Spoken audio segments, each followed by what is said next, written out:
One of my best friends will say that, like, I have this problem of not quitting when I should quit. What comes to mind is that I had to entertain the thought that I was not meant to live a traditional life. Like, that what was traditional and linear and what made sense through a series of different experiences, I just felt like that wasn't really what was going to make me feel fulfilled. You have to be really consciously protective of your own definition of success. And that is something that I revisit constantly. Like, what kind of life do I want to live in? Waking up without dread, waking up with a regulated nervous system, quite frankly, like waking up excited about the day that is so much louder than the absence of the external validation that you once missed. Like, another way of talking about overthinking is that you're under feeling, I think, and so feel that discomfort, like feel what it is that your body and your heart is trying to tell you. Welcome back to What Comes After, a podcast about inner journey behind bold career and life transitions. In each episode, we unpack not just what someone did next, but how they became who they are now. In today's episode, you'll hear Tsai talk about leaving corporate life to start a beauty business, then starting a beloved Instagram community and stationery brand, and also becoming a full-time psychotherapist while balancing motherhood. Think of this show as part storytelling, part deep reflection, and part career coaching. Welcome, P. I'm super excited to have you here. Thank you, Janet. It's good to be here. Good to see you again. It's been a while. Yeah, you too. It has been, yes. Yes, but super excited, and I feel like you have such a wonderful career journey that people can learn from. Thank you. I appreciate that. Before we get into what comes after, as the podcast title goes, what came before? How would you introduce yourself? What is your background like? Yeah. How would I introduce myself today? I just say I'm Key, to be honest. I am a mom, a wife, a daughter, whatever it is. But the interesting thing is I don't really talk about my career or as part of my intro. And that just kind of happened naturally. So I grew up in Honolulu, Hawaii, a very idyllic place to grow up. It was really wonderful because, everybody is real awesome, really kind, really nice. There was a lot of room to play and explore. I went to this tiny little girls' school on the island of Oahu, which I think was really good for me to kind of just focus on my development without kind of the external pressures. Amazing. What was your childhood dream job? Oh my gosh, I had so many, but I think one of my first, I was obsessed with Beauty and the Beast. And one of my dream jobs that I was obsessed with for a while was to be an inventor because Belle's dad, Maurice, is an inventor. And it wasn't until much later that I was like, oh, this isn't really like a 2025 job anymore. But I really wanted to be an inventor. Yeah. And somehow you ended up doing that in your own kind of unique way down the line. That's very true. Yes, not in the way that my 5-year-old mind imagined. Yeah. And so walk me through Hawaii to, I think you went outside of Hawaii for college, right? I did. I really wanted to go as far away from Hawaii as possible without freezing to death. And so my parents didn't allow me to go outside of the US. So I went to the East Coast. I went to University of Pennsylvania in Philadelphia. Didn't know what I was doing. Like most 18-year-olds, I majored in health and societies, which is kind of like a medical sociology type of degree, and then spent most of my 20s in Seattle working in tech. How was that transition from Philadelphia to Seattle? Actually, it was wonderful. It was probably one of the smoothest life transitions, I would say. Like, I got to go somewhere I went to Seattle during the summer. So it was really warm, beautiful. There were a lot of people my age starting in tech at the time. It was really smooth. I think I'm much more of like a working person than I am a studying person. What do you mean by that? Would you get more excited, like on the job?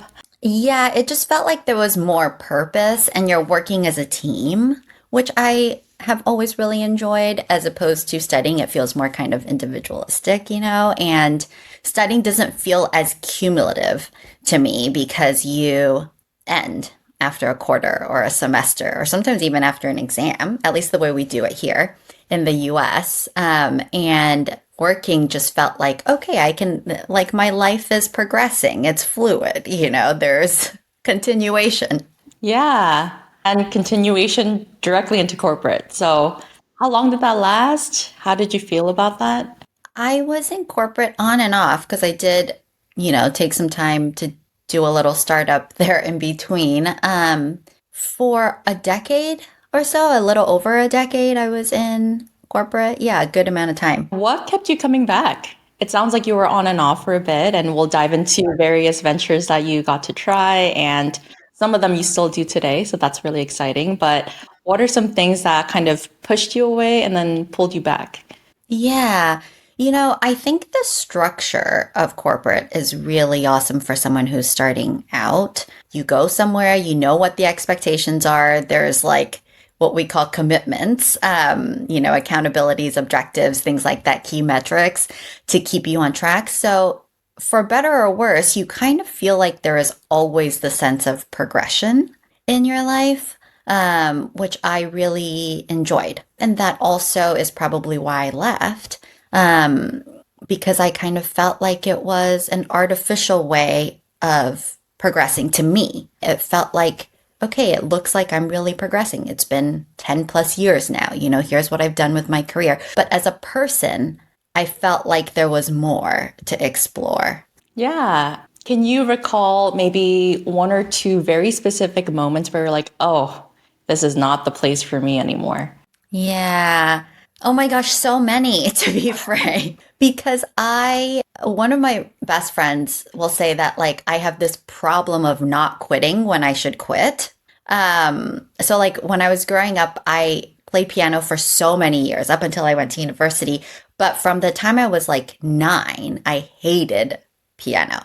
But I just like every Tuesday night would like cry, and the neighbors knew that piano lessons was on Wednesday because I was like sobbing, on the stairs outside. And so for 6, 7 years, I toyed around with leaving corporate. And the thing with me is I kept thinking that if I could just optimize, like a very good corporate person, I thought this, if I could just optimize my corporate job, then I will love it. And so I did that. I worked really hard, job after job, to be like, if only I had the perfect team of people that I could handpick, then I'm going to love it because I'm going to like being a manager. And when I had that, I just thought, okay, if I could like pick my manager and my skip level, my like chain of command, then I'm going to love it.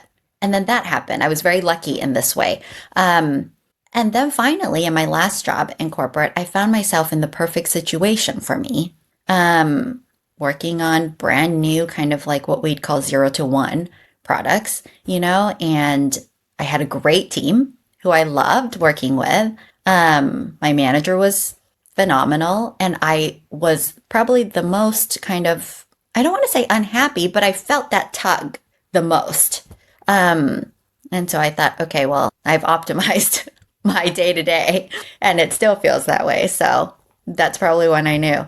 Oh my goodness. I remember those days as well, and it definitely resonates with me too. We talked a lot about optimizing and progress, but what are some other beliefs that you feel like you had about yourself that you had to let go to fully kind of say, okay, we've done this in and out a few times now throughout the decade. What are the things that you feel like had to perhaps change in your identity, in the way that you believed you were? Anything that comes to mind for you when you hear that? What comes to mind is that I had to entertain the thought that I was not meant to live a traditional life, like that what was traditional and linear and what made sense through a series of different experiences. I just felt like that wasn't really what was going to make me feel fulfilled. And so I started with that, like that regardless of what, maybe I'm not in corporate, maybe I'm somewhere else, but that having one job was not going to make me very happy. And so I started imagining for myself a life where I could have a different Monday than a Friday, and I could have a different Tuesday than the next Tuesday, for instance. And what would that look like? Down to very small details of like, I imagine myself like going to my favorite coffee shop where the person knows my name. Like, I am definitely a dreamer in this way. And so, like, crafting out what that looked like and accepting that, okay, that also means that people might not understand. People might not think it was worth it in some way from the outside, but that I had to test out this hypothesis if it was right or not. It's your Maurice time. Yes, yes, exactly. It was time to be Maurice. Yes, where other people don't get you, but you are the inventor, the creator of your own day and your own life. Which I have to say sounds good, but it was very terrifying, which I'm sure you can relate to, when you have a cushy corporate job and you're envisioning this like beautiful Disney like fairy tale for yourself. You're like, yes, I am filled with zeal and I'm going to do this now. And then you quit. And then a year later, it's a very different story when you're actually living. You have to figure things out. You have to deal with people being like, I can't believe you quit. Like, don't you miss the free dry cleaning and things like that? The most important thing in life. I know. Yes, yes, I do miss it, is the answer. That takes so much gut and courage to leap into something you don't quite know could come into fruition. But how do you quieted your self-doubt? And also, what did support look like for you? Did you have support? Did you not have support? Yeah, one of the biggest sources of support was I had a friend who switched from corporate to get her PhD, a close friend of mine, one of my best friends. And so watching her go through that many years before I did was really powerful. Someone in your life who has done something similar, which is why I think your podcast is so amazing, Janet, because it humanizes the change, this like big, lofty experience of, okay, look, here's this person who did it. They struggled, but they've come out the other end. And then there was someone who was a Columbia MSW graduate, which is where I went to grad school. And she and I had coffee, and she was at the end of coffee. I remember this very distinctly. She said, I think you're ready. Like, I think you should apply. And that was really powerful to me because I didn't realize it at the time. But I think I was looking for some sort of permission or some sort of sign or something that someone could see something in me that I couldn't yet see. And that's what it felt like. It kind of reminds me of, a lot of people seek external validation just to double check along the way in their life. They're like, okay, well, if someone said this to me, I must be doing a good job. Or if my compensation package goes up, oh, it means I'm actually on a good, path. When do you think you cared less about external validation and more into internal validation? Yeah, I'm not sure that I have completely rid myself of that. Especially, I catch myself thinking it as a new mom because it's such a new experience that I'm constantly like, well, do professionals think? What does the pediatrician think? So there is definitely that, I think, because we're human. But ultimately, it becomes, I think, a practice that you have to work at. You have to be really consciously protective of your own definition of success.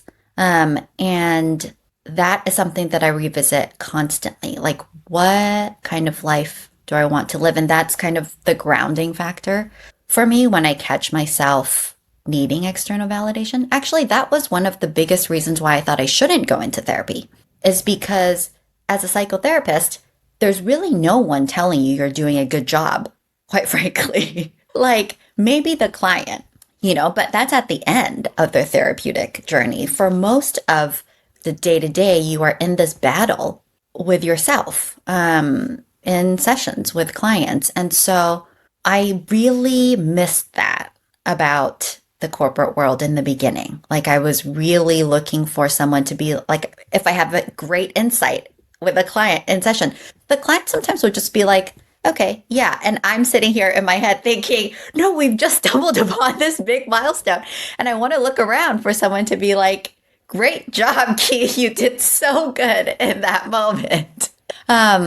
It's a very quiet kind of journey that you embark on when you leave that. And at some point, though, you start to realize that your own fulfillment, waking up without dread, waking up with a regulated nervous system, quite frankly, like waking up excited about the day, that is so much louder than the absence of the external validation that you once missed. Amazing. Oh, Yeah. regulated nervous system hits pretty well. Yeah. I think that that is so undervalued. And it's something I think about a lot with my clients. Like, I think as a whole, we have become so intellectualized as a population. Like, me as a therapist is very much on that intellectualized, like psychoeducation type of spectrum, that these past few years for me personally have been much more about figuring out how to become more embodied, how to take cues from my physical being.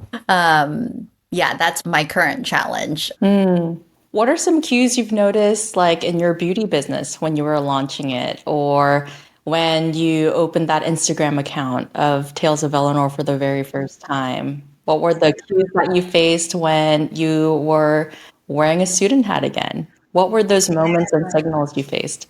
Oh my gosh, so many that I ignored. But every time I took a break from corporate, whether good or bad, my body was alive. Like it was, I remember feeling butterfly in my stomach when you get that first customer. I remember just like the heart palpitations when I got my first client in private practice, or when I was seeing the Tales of Eleanor community grow. People were writing to me about their mental health struggles, and what that felt like to be, yeah, to take a step back and realize that, okay, like my body feels different than it does when I'm at my day job. But at the time, I didn't take it very seriously. I know now that if I were to go back, it would be very different. But yeah, at the time, you just kind of think, oh, I had a good night's sleep, or oh, of course, this is exciting for everyone. We don't necessarily, we're not led by the body in our day to day. Yeah. What is Tales of Eleanor? Do you mind speaking about it? What inspired you to get into it? So I was going through a very hard period in my life around 2015. And I moved down to the Bay in 2017. And I felt very lonely at the time.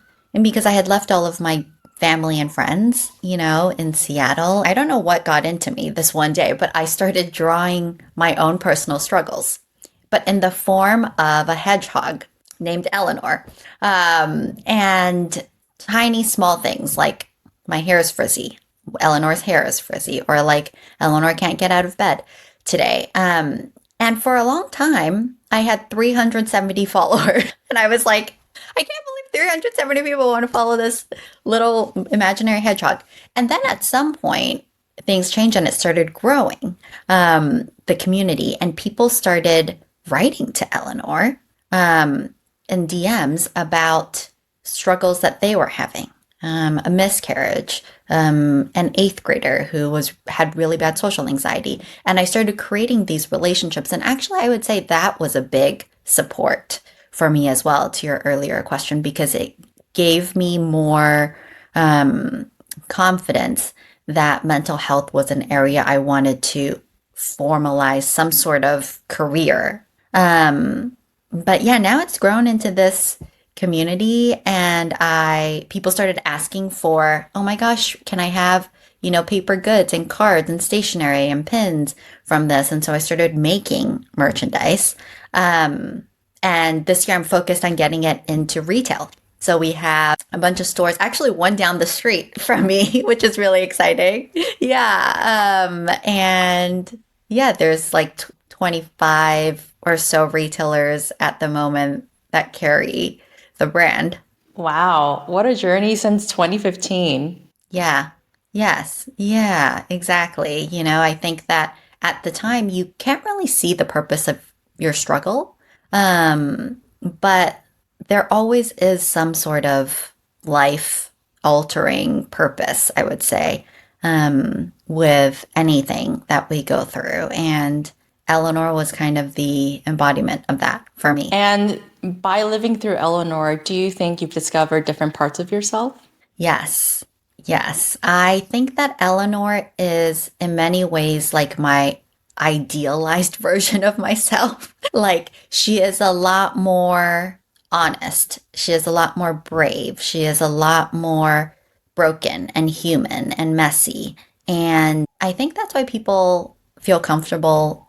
I mean, I know to some degree they realize that like a hedgehog is not running this Instagram account, but they'll write to me. And I think that one of the biggest reasons why I didn't want to be a therapist in the beginning was because I thought, surely I can't spend 8 hours a day listening to people's problems, kind of like what our general idea of what therapy is like. But when I was doing Eleanor, I realized that it wasn't just listening to people's problems. People have friends, for that, but they just wanted someone to, a lot of the times, witness what they were going through and tell them that they too had felt this way. And to examine, like to reflect on what it is that they were facing and to say there's maybe nothing that can make it better. I think there's like a release that comes with that sometimes, of having someone else simply just bear witness to what it is that you're experiencing. And so I discovered a lot of different parts of myself as a therapist, I would say, through Eleanor. I had to let go of this limiting belief that one career was the right decision for me. And so I think looking back on it, it wasn't really about corporate or not.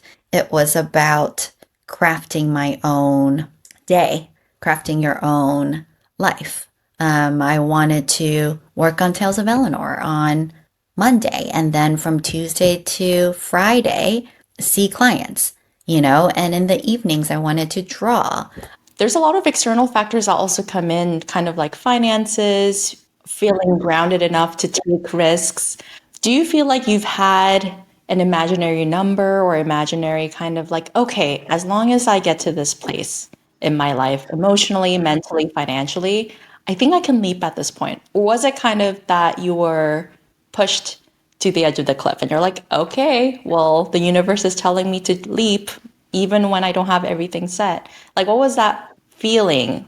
Or if you can recall that moment of like, did I push myself over the cliff or did something else push me over the cliff? Before I took the leap, like before I made the decision to leave and go back to grad school, I did everything possible to try to intellectualize it, to try to let my mind know that I was going to be okay. And so I had many Excel spreadsheets like of, okay, if I saw this many clients in a week, then I charged this much, and let's say this percentage of people canceled. And I would ask people, like, do you think that I could make a healthy wage from this? Like, and after I took that leap, I never once returned back to that, those spreadsheets and things, because you realize that actually, it matters, of course, right? And I'm speaking from a place of privilege. I realize that because I have a spouse, that I have a background in corporate that has given me some cushion financially.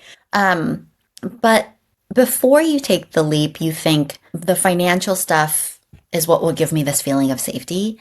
And that's not actually what happened for me. After I took the leap, it was the fact that you're living a life that is self-directed that gives you that feeling. And then you realize, oh, I could live without a lot of these things that I thought I couldn't live without materially, because nothing feels as good as living that self-directed life where you're just happier and more free. Yeah.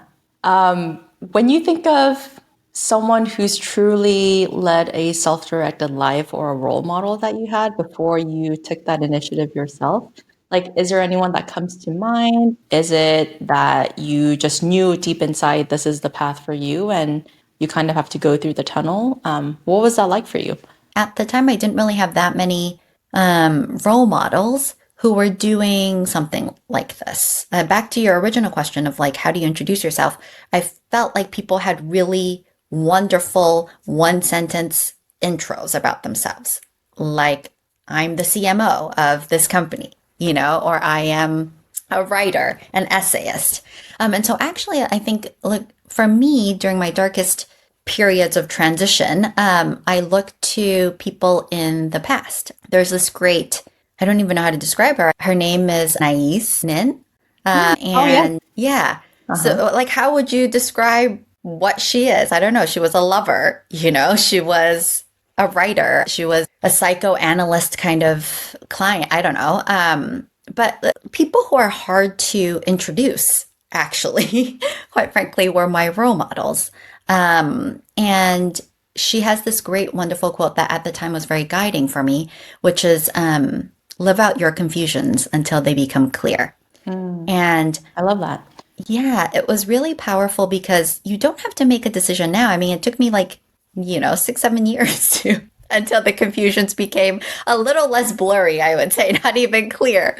But that you just keep living it out. You keep going until you get to a place where you decide to leave. And I think that was really important for me. Like, I didn't want to feel like I was pushed off the cliff. Like, I didn't want to get to the point where I thought I literally cannot spend one more day in corporate.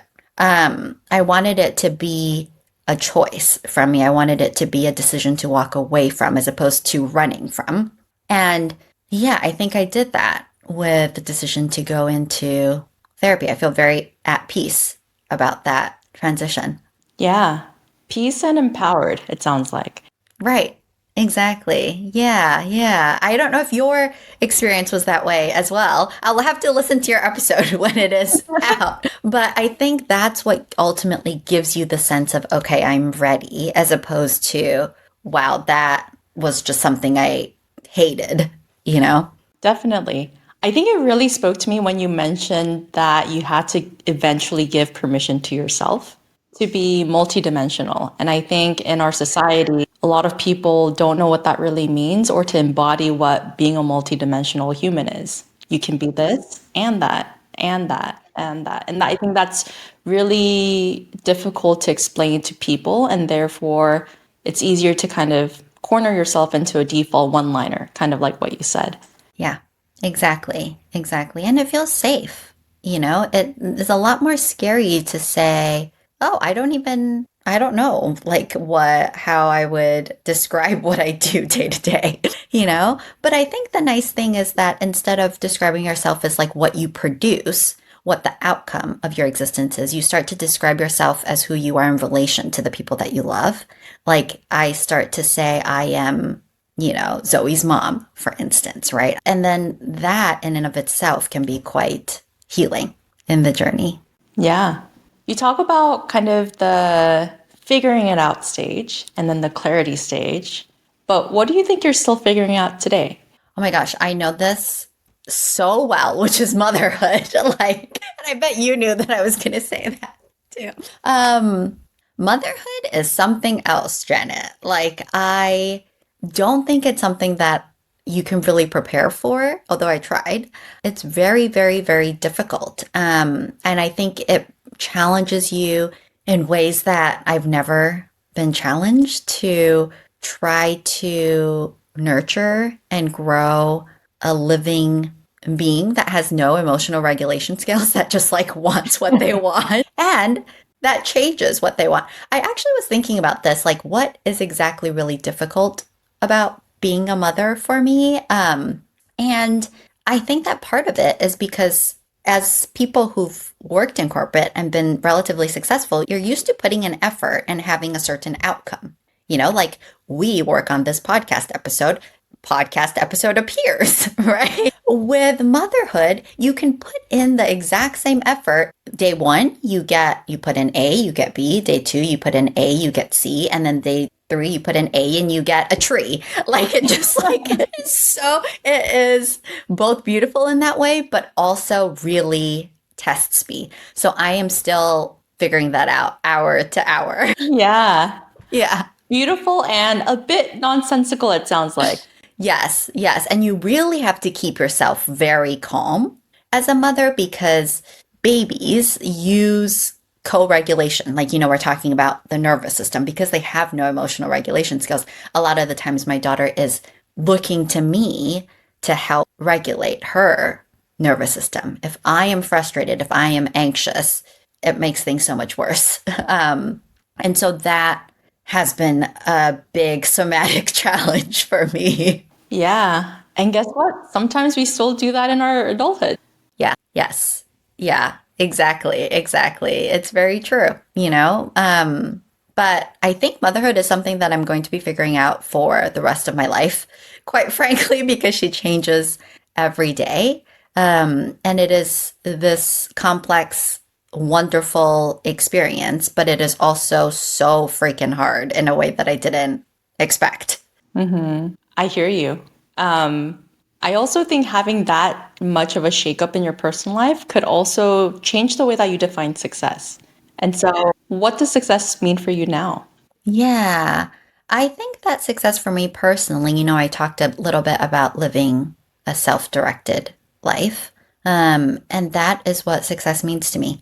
Now, it is me being able to say, this is what I want my day to look like today. And that involves a lot of flexibility. It involves a lot of autonomy. I have learned that for me, it is about being able to be spontaneous with my day, with my life, and being able to surround myself with things that I love and people that I love, and living more in line with my values, I would say. As you're self directing this life, making sure that you have bits and pieces of things that you know are really important to you, as opposed to being pulled in all of these different directions. So, but that's, something that is evolving. And I think that's a really important question to ask yourself is at the end of the day, what's going to give me, I would even say like success isn't really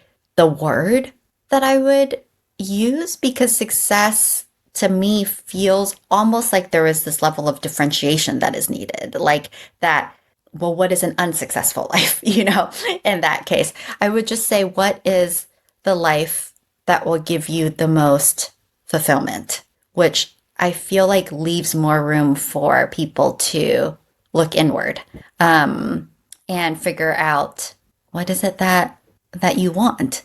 If no one was telling you that this is the way your life should be lived, what would you want it to be? And yeah, for me, that looks like a lot of flexibility, autonomy, and a lot of choice. People that I love, things that I love. Yeah, in the day to day. Yeah, beautiful. I also agree that success may not be the right word, but rather like what will kind of get you up every day and make you feel fulfilled, but also happy and to feel like it's meaningful. Yes, exactly. I see this through my clients, but I think we've grown to be tolerant of our own discomfort, like listen to your discomfort. Like another way of talking about overthinking is that you're under feeling, I think, and so feel that discomfort, like feel what it is that your body and your heart is trying to tell you, and do something about it. And that will frequently lead you to a more fulfilled life. Yeah. I'm sure you hear so many different stories from so many people through Tales of Eleanor, but also your client. Do you feel like there's a common thread of people often telling something to themselves that holds them back? Yeah. Yes. What does that sound So like? many. Oh my gosh, so many in regards to transitions. It sounds like every every tone of what it like she did it but I can't. for instance. She has a partner and I can't. That, well, how do I really know that I'm going to like it? Oh, I've worked so far. I'm going to really disappoint my parents. There's just nothing else that I feel interested in. Like, what would I even do? Well, maybe the next project will save me. Maybe like the next company I will be really happy with. Maybe I just need to work out more and like get my 15 minutes of sun every morning. Like, whatever the limiting belief is, it makes you the exception to whatever life that you want. And I just think that whatever flavor of limiting belief happens to be relevant for you on that day, recognize that it is a limiting belief and then test that theory. Like, go out and collect some data points about whether or not there is a better life for you out there. I like that. Making small steps, incremental steps. Exactly. Like the Tales of Eleanor, was kind of like me dipping my toe to figure out if I wanted to do something in the mental health space. Yeah, what would that look like for you? Doing it for an hour a week, 2 hours a week, and then listening to how your body and your mind feel during those times. Collect some information. Yeah. I guess just to wrap it up, what advice would you give someone that's in the middle of a transition or a pivot, a liminal space where they're kind of going through it, but they keep looking back still? It's kind of like here nor there. I think that's such a hard space to be in because you've made the decision that what you had isn't going to make you happy, but you're not yet there at your end goal yet.